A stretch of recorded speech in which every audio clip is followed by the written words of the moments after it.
Di masa lalu, sebuah pasukan khusus dibentuk dan mereka dilatih sedari kecil untuk menjadi mata-mata dan melakukan apapun untuk negaranya.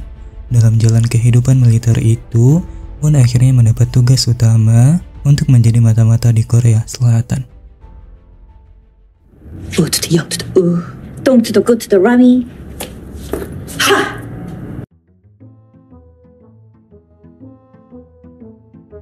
Kini, Won telah berganti nama menjadi Donggu. Ia memiliki sifat idiot dan menjadi sosok lucu di desa. Hal itu membuatnya akan sangat susah dikenali.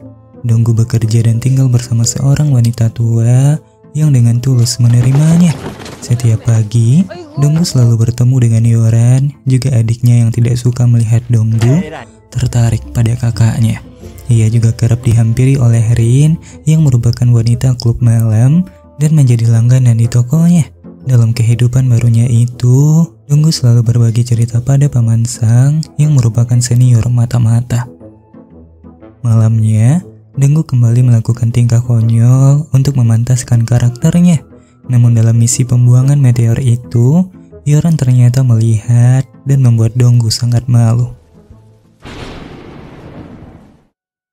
Esoknya, Donggu pergi mengantar beras dan ia bertemu dengan Ran, namun Donggu lebih curiga dengan penghuni baru yang tak pernah ia lihat. Kecurigaan Donggu berbuah hasil, di mana ia tiba-tiba didatangi seorang pria aneh dan langsung menyerangnya.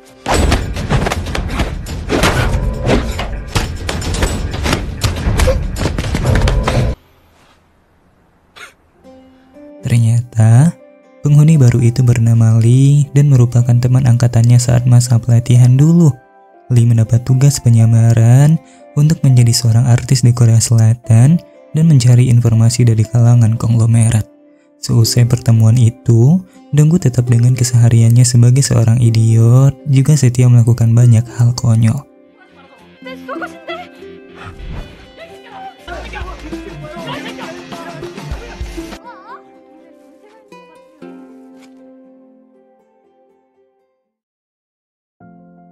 Suatu hari, Paman Sang datang dengan sebuah kabar bahwa ia akan kembali ke Korea Utara. Namun ia memohon untuk meminjam pistol dan akan membelot di sana. Namun Paman Sang langsung menjelaskan bahwa keluarganya sedang ditahan dan disiksa tersebab ketahuan akan pindah dari Korea Utara. Donggu akhirnya bisa memahami dan ia melepaskan Paman Sang kala itu. Malam itu, Donggu bertemu dengan Ran dan bercerita tentang banyak hal pada Donggu. Ran ternyata memiliki seorang anak, namun kemiskinan membuatnya harus merelakan sebuah hati dan kini tengah diadopsi sebuah keluarga di Amerika. Ran sangat ingin bertemu dan ia selalu merindukan anaknya. Seusai pertemuan itu, Donggu diikuti oleh seorang agen yang baru saja menyelesaikan misi untuk mengakhiri hidup salah satu pejabat. Pria bernama Jin itu merupakan junior Bonggu di pasukan khusus dan Bonggu mencoba mengejarnya. Namun Jin berhasil kabur dan esoknya Donggu merasa aneh dengan sosok Paman Sang yang tidak pernah lagi terlihat. Ia akhirnya curiga pada Jin dan langsung menanyakan tentang misi Jin sebenarnya. Jin lalu menjelaskan bahwa ia memang ditugaskan untuk menggantikan posisi Paman Sang, namun ia tidak pernah memiliki misi untuk membunuhnya. Di dalam perbincangan itu, mereka dikejutkan dengan Yoran yang sedang dirayu oleh atasannya. Namun belum sempat untuk membantu, sang adik akhirnya datang dan menyelamatkan sang kakak. Atasan Yoran pergi dengan ancaman bahwa ia akan bicara buruk tentang Yoran ke perusahaan jika Yoran tak mau menjadi pacarnya. Donggu akhirnya tak bisa tinggal diam dan ia membuat suatu video ancaman yang membuat sang atasan tidak akan pernah lagi mengganggu Yoran.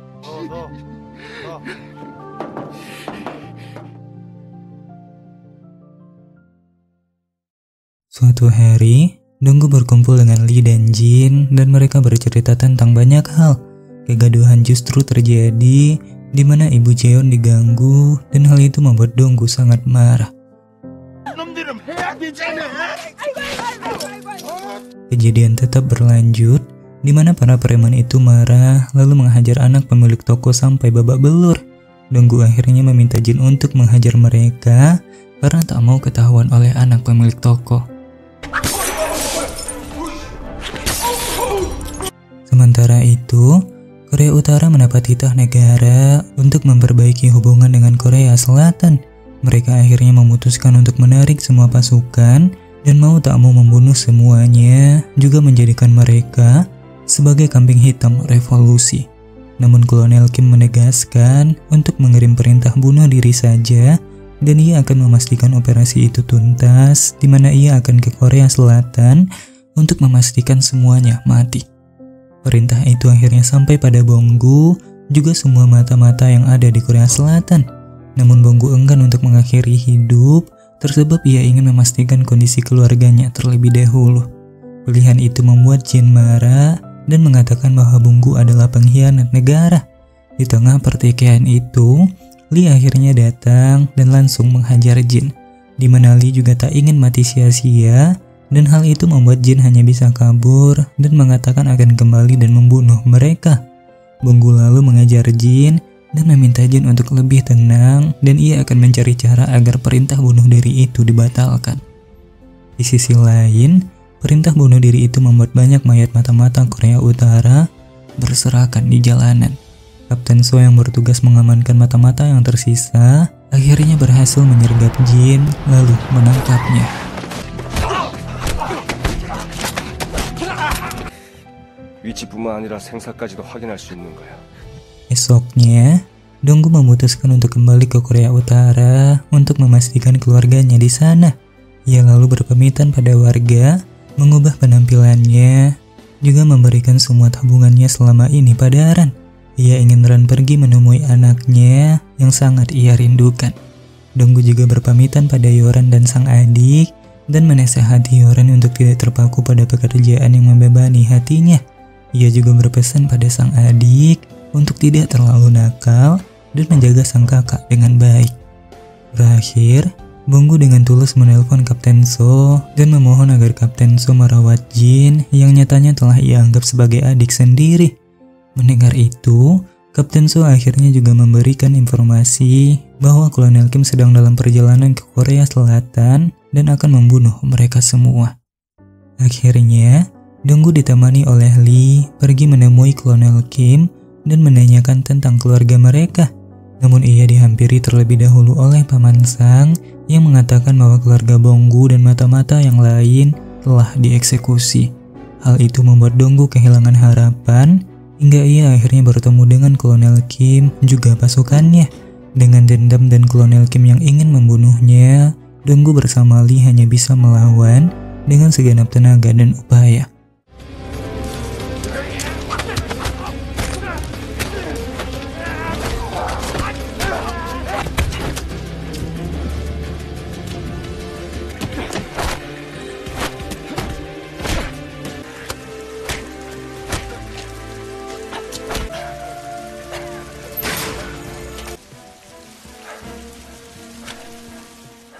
Donggu akhirnya berakhir akan dibunuh, namun Kapten So datang tepat waktu dan hendak menahan semua antek Korea Utara itu. Tiba-tiba salah satu polisi menembak Kolonel Kim yang ternyata adalah Jin yang sedang menyamar. Kolonel Kim akhirnya hendak membawa semua orang mati bersama dengan meledakkan granat yang ia bawa. Namun Lee seketika bangkit dan membawa Kolonel Kim jatuh bersamanya. Hal itu membuat Bonggu sangat terluka dengan fakta keluarganya yang telah tiada, juga tewasnya Lee di depan matanya. Jin yang mengerti dengan kepedulian Bonggu padanya akhirnya meminta Bonggu untuk kabur dan ia akan menahan Kapten So. Namun Bonggu yang terpaku dan terlena dengan semua deritanya akhirnya membuat Jin ceroboh hingga Jin menembak Kapten So dan pasukannya. Kejadian itu akhirnya membuat para polisi harus melumpuhkan Jin di tempat.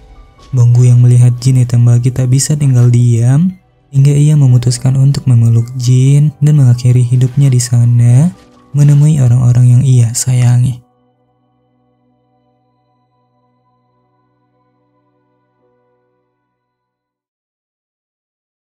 Film ditutup, di mana pada saat detik-detik terakhir hidupnya, Jin hanya mengharapkan hidup sederhana bersama orang-orang yang telah ia anggap sebagai keluarga.